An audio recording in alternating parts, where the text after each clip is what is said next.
Hey guys, GHAZZY TV here with another Path of Exile 1 video, and we're going to talk about the newly released teasers for the new Ascendancy classes. We got the Herald, which is a Witch Ascendancy. We have a Paladin, which for some reason is not a Templar, it is a Duelist. And we have the Polytheist, which is a Templar. Now, we just discussed a little bit about the Herald build, which seems pretty crazy. However, this Ascendancy is forcing you in to using two mandatory nodes. The first one is disabling all of your auras, but gives you a stupid amount of increased mana reservation efficiency of Herald skills. And then the second one is also a mandatory Ascendancy node, where you get to choose one of 5 different ones. And there are Herald of Agony, Thunder, Ash, Ice, or Purity. And all of them will increase by 100% increased effect of the buff that you get. However, on the elemental versions, you get +5 maximum resistances to the equivalent element. And for the Purity, you get 15% physical damage reduction. And on the Herald of Agony, you get 75% chaos resistance. On the left-hand side, we get Elemental Conflux. And what Elemental Conflux is doing is allowing all of your damage to apply Shock, Chill, and Ignite. And the other node, Damnation, makes it so that you can't have, or your maximum endurance, frenzy, and power charge is now 0. But you get Elemental Damage Reduction, which is equal to half your Chaos Rest. So if you have 70% Chaos Rest, that would be 35% Elemental Damage Reduction, which is scaling together or stacking together with your elemental resistance. That's basically making you take no elemental damage in the end. Well, very little, obviously. On the right-hand side, we have Persecution, giving you 5% critical strike chance off the Herald skills. And Herald skills have increased area effect. And then you have level of Herald skills at the very end, Apocalypse, and then there is Scourge. What Scourge is doing is giving you +2 to the maximum number of Sentinel of Purity. That would be the Herald of Purity's minions that is created. And also +25 to maximum Virulence, which is connected to the Herald of Agony. And also giving you some extra minion damage. So the discussion we were just having on stream is the idea of playing a Herald minion-based approach for this build. And Ascendancy, and I feel like you don't really have much of a choice because of how strong minion gems scales with levels. So you would have to take the 2 mandatory nodes and take the Herald of Purity for the physical damage mitigation. You would then pick up this one for more Sentinel Purity and Virulence, and therefore run some sort of build running Herald of Agony and Herald of Purity, and then grabbing the levels. And I'm not confident that this will be that good, simply because the way PoE 1 minion builds are played is usually stacking a ton of auras. So you can't get an Envy aura running, you can't have Grace Determination, you can't get Haste, but most importantly, if you do elemental-based damage, you can't run Herald of... Hatred aura, for example, which is extremely strong. This can be compensated with the Corpse Spectres, or Itemized Spectres, which you find in the Ritual mechanics in PoE 1. To give you some of the auras back. However, I am concerned that these nodes are not giving us enough power to keeping our minions alive, which means that you kind of want to focus more on your Sentinels of Purity and your Herald of Agony minion instead. And I'm not sure, maybe it's going to be good. We're going to be PoBing this a lot, and for those of you who missed it, as soon as GGG releases a date for this PoE 1 event, I intend on sitting down on stream till the launch, more or less, just theory crafting and creating PoBs, and I'll probably post most of them on YouTube as well, so you guys can follow along with what we're doing. But I'm not sold on this. I'm more inclined to looking at the Arakali summoner approach instead, based on this information. But obviously, we'll see what we can cook up once we get there. The other class we have is a Paladin. I have yet to check these out, so let's go through them real quick. We have on the top left corner, we have Bring the Battle. Enemies taunted by you take increased damage. Something to point out with enemies taunted take increased damage. When you have different sources of enemies taking more damage, that is a multiplicative damage scaling modifier that stacks with other sources of this, such as the enemy being shocked. So this is usually a very, very, very strong modifier. Enemy is taunted by you, deal 20% less damage with hits and ailments against other targets, not you, okay? And then you have infinite power from Warcries. The other node we have is going straight north, is Absolution. Curses are inflicted on you instead of linked targets. 40% increased effect of non-cursed auras from skills while you have a linked target. And this continues to another node, giving you +5 level of link skills. Loses no experience when you die because a linked target died. Okay. I don't know. I don't know how many people actually play with links. I've never been a fan of them. It feels to me that they're kind of like forcing people into the idea that, hey, link skills are good, try them out, folks. But I'm not sure how many people actually enjoy playing it. That's just my take on it. Maybe I'm wrong. I'm not a fan. The other node on the right, also connecting to deep connections. Field medicine, magic utility flask applied to you have 40% increased effect, and a non-unique utility flask you use apply to the linked targets. Okay. What is a link skill? Chat's asking. It's a skill that allows you to connect yourself with another minion if you want to, if you spec for it, but another player.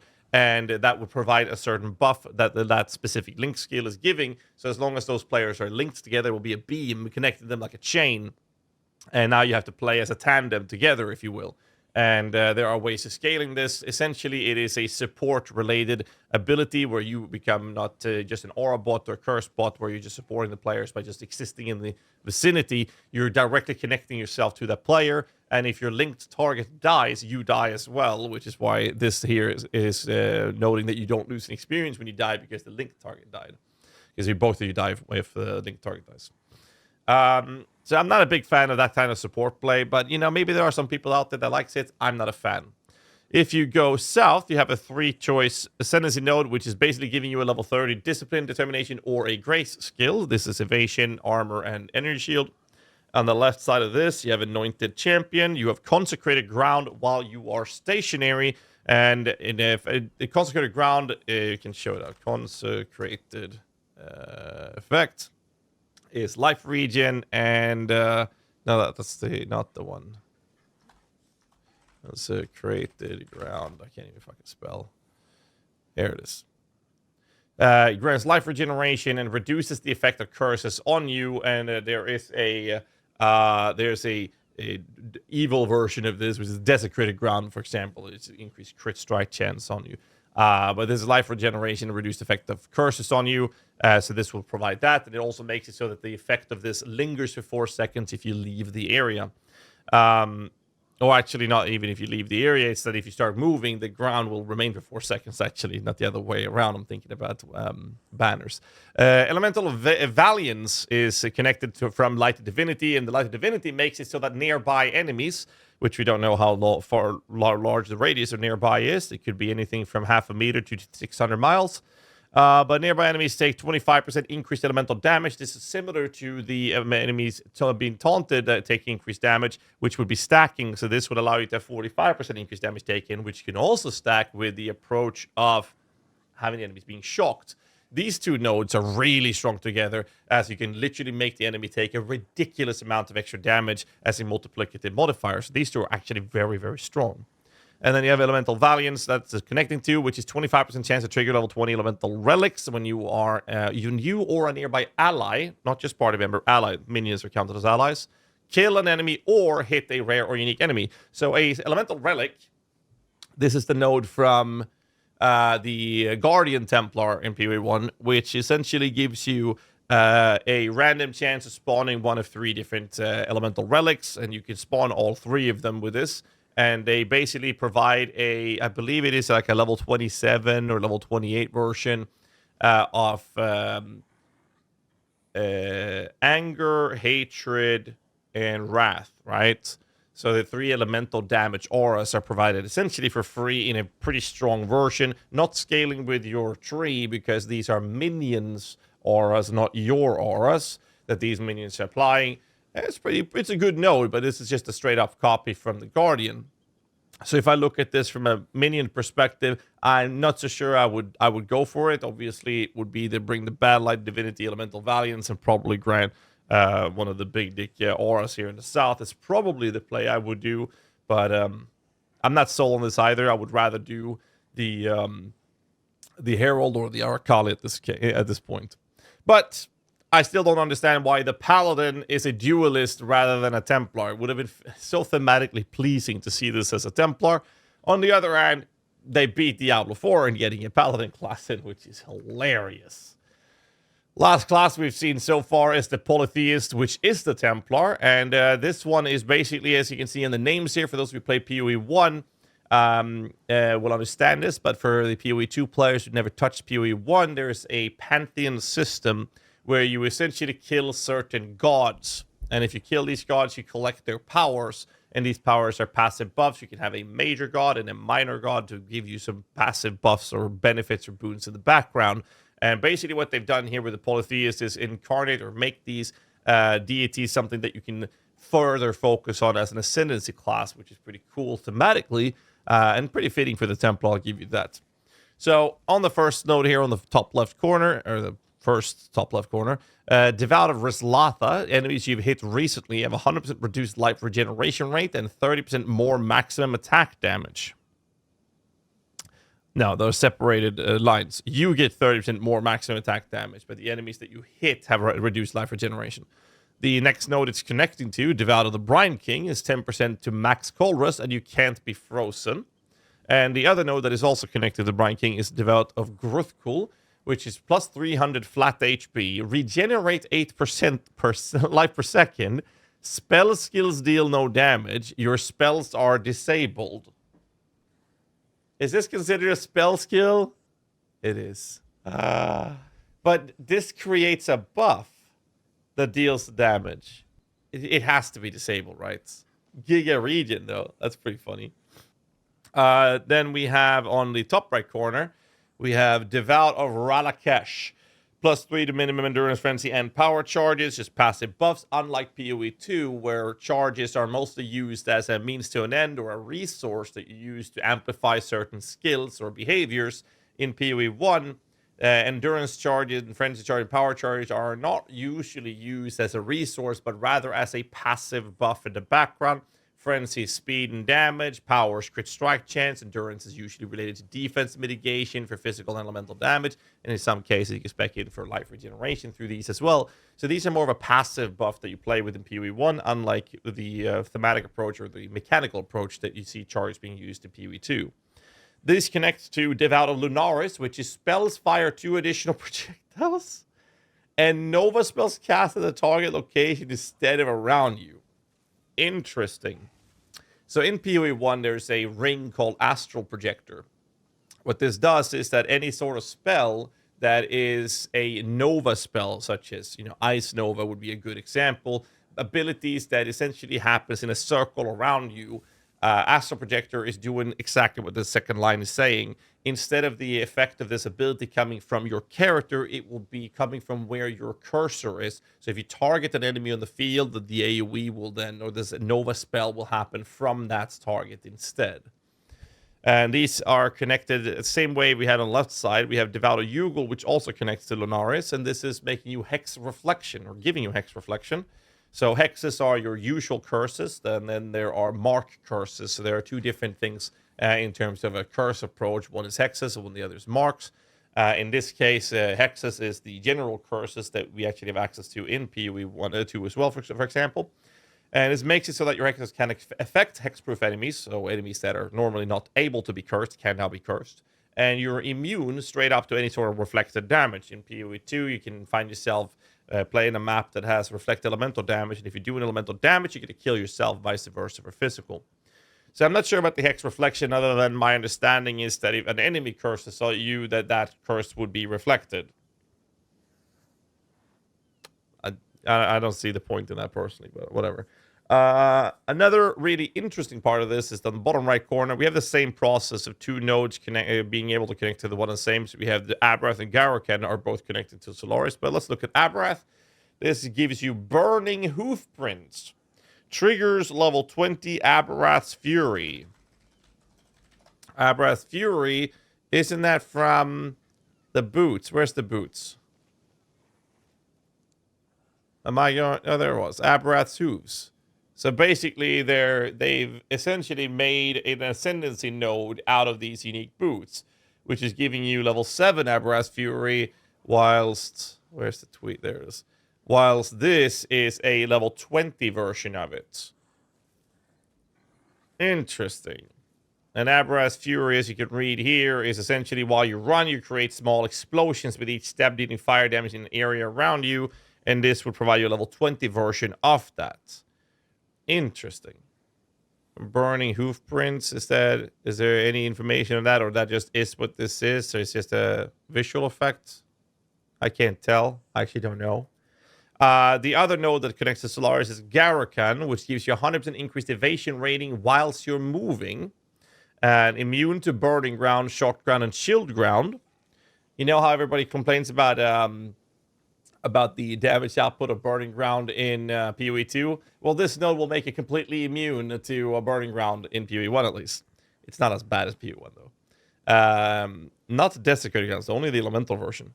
You will also regenerate 4% of life per second while moving, and 100% increased mana regeneration rate whilst moving. These two nodes connect to Devout of Solaris. I'm in the way here, but I'll read it out. Nearby enemies are blinded, which means that they have lower accuracy rating and evasion rating. And it also gives you 100% increased critical strike chance against blinded enemies. And do keep in mind that that is not 100% increased critical strike chance. Does not mean that now you're guaranteed every hit to crit. Because every ability in the game have a base crit strike chance. So let's say you have a 5% base crit strike chance. If you have this node and the enemy is blinded, that 5% is getting a 100% increase of the 5%, making it 10%. If you have other sources of increased critical strike chance, let's say you have another 150% somewhere else, and you have this node that would be 250%. You would take the 5% and you would then multiply that with your 250% crit increased critical strike chance, which would then be multiplied by 3.5, if I can type properly, putting you at 17.5% crit strike chance. So keep in mind that doesn't guarantee you to do crit strike chance, so people understand the math here. It also says that enemies blinded by you have 100% reduced critical strike chance. Interesting. Very interesting. This node, I mean, I thought this was going to be cool for Righteous Fire until you see the spell skills are disabled, so I don't think that's going to work. This is a little bit out of my comfort zone when it comes to build creation. I love Astral Projector spell-based builds, so this looks interesting to me. Having passive charges is kind of chilled, it's nice. But I think that this is going to be mostly focusing on the Aberrath's Fury, and I think that we're going to see a lot of people make some Burning Hoofprints Aberrath's Fury builds. I think that's more likely that we'll see people diving into that aspect of the Polytheist, because I don't really see, or I can't connect the other abilities here to be something crazy. Is Aberrath's Fury considered a Nova? I don't think so. It deals fire damage in an area, but it's not a Nova, right? Because it would be cool if the Hoofprints would work with this, but I really doubt that would work. It's not a Nova-like ability. It's an explosion on you taking a step, so I'm seriously doubt that would work. Obviously, the other part of this ascendancy is the additional projectiles being fired. Spells only, not attacks. Keep that in mind. So there's that little detail that could spark up some interest in a specific type of abilities. I saw chat mention Spark. That's definitely an option as a result of extra projectiles, but there are other abilities as well that would scale very well with extra projectiles like this. But since it's out of my comfort zone, I don't want to spend too much time talking about this in this video and stop ranting on about this. Again, once we have a date for this release, I'll be PoBing and theory crafting on stream all the way up to the launch of this event. I'm super excited about this. Hope you are too. I forgot Whisperer. Holy shit. I was like, yo, that's the 3 new ones, but there are 4 new ones. Holy shit. God damn it, I missed this one. I missed this one yesterday as well. Okay, sorry, boys. We'll start with the top node. An Infinite Pursuit. Intelligence provides no inherent bonus to max mana, but you get plus max mana per dexterity. That feels kind of ass as an ascendancy node, not gonna lie. Left side of this connecting is 100% of physical damage is taken from mana before life. So only fist damage. Mind over matter approach. Well, 100% of it's. The right side node here, we know all. 50% increased mana cost of skills, but attack skills have added lightning damage equal to 4% of mana. So this is like an Archmage approach to it. Top right, we have, wait a little. Gain 10 rage after spending a total of 200 mana. So Archmage rage stacking. What? Okay. I'm not a big ranger class player myself. I'll just point that out reading these. Breathe deep, 50% increased mana recovery from Flask. Non-instant mana recovery from Flask is also recovered as life. There is more. +4 to minimum frenzy charges and power charges, and +1 to maximum frenzy and power charges. So that's how you bring those up. So you basically will be sitting on 4 frenzy power charges by default from the very get-go with this node. Not a Word gives you increased blind effect, increased stealth, and blind enemies on hit. PoE stealth. Is this from reduce the range of which monster will aggro a target?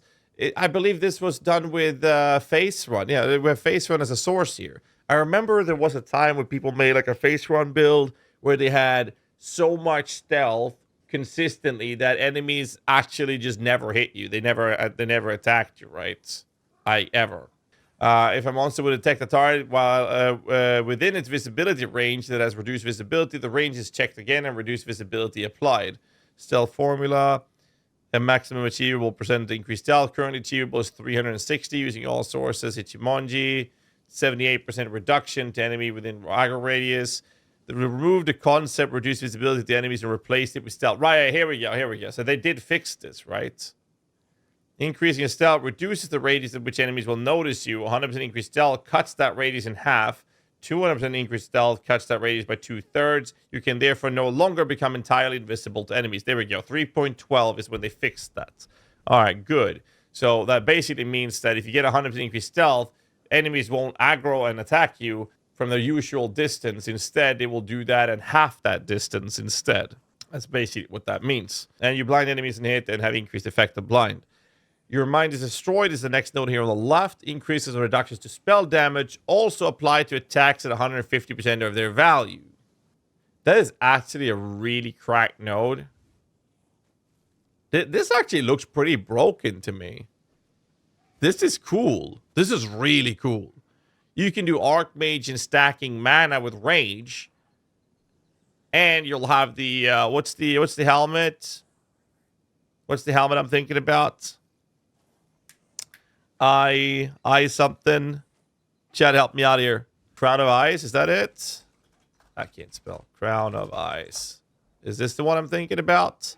This is the one that increases reduction of spell damage, also apply to attacks at 150% value. You basically get this as an ascendancy node. This is cool. I like this. I'm like, this is out of my comfort zone. I doubt that'll be PU being myself, something like this. But this is a really, really cool approach to it. I'm sure we'll see some of the build guide creator, build creators that are more familiar with this side of the tree and this type of experience of making these type of builds be cooking up some really cool stuff. Next note is projectiles from attacks fork. Just straight up fork. Projectiles from attacks can fork an additional time. That's pretty cool, actually. Just having it as a clearing without needing to weapon swap, I guess. And then that's it for the Whisper. I have not missed any more classes, right? No. Okay, that's all the classes. I will say this, like, I'm more of a spellcaster minion-oriented guide creator or build creator. When it comes to melee and ranger, or that's a little out of my comfort zone, and I'm not very used to it, as it's not something I engage with very often. It's very rare that I do. Like, I can do it, but I don't think I'll be able to pull off something that is as good as the people who do this in the community more on a more consistent basis. This looks really cool, though. I will say that. So it's going to be exciting to see what kind of builds the other guys will cook up with this. I will point out I'm not going to be focusing on this class at all, but it looks really cracked. Anyways, like I said earlier, appreciate you guys watching. Leave a comment down below what you guys think of the classes, and I'll see you guys in the next one. Till then, as always, stay safe and keep rocking.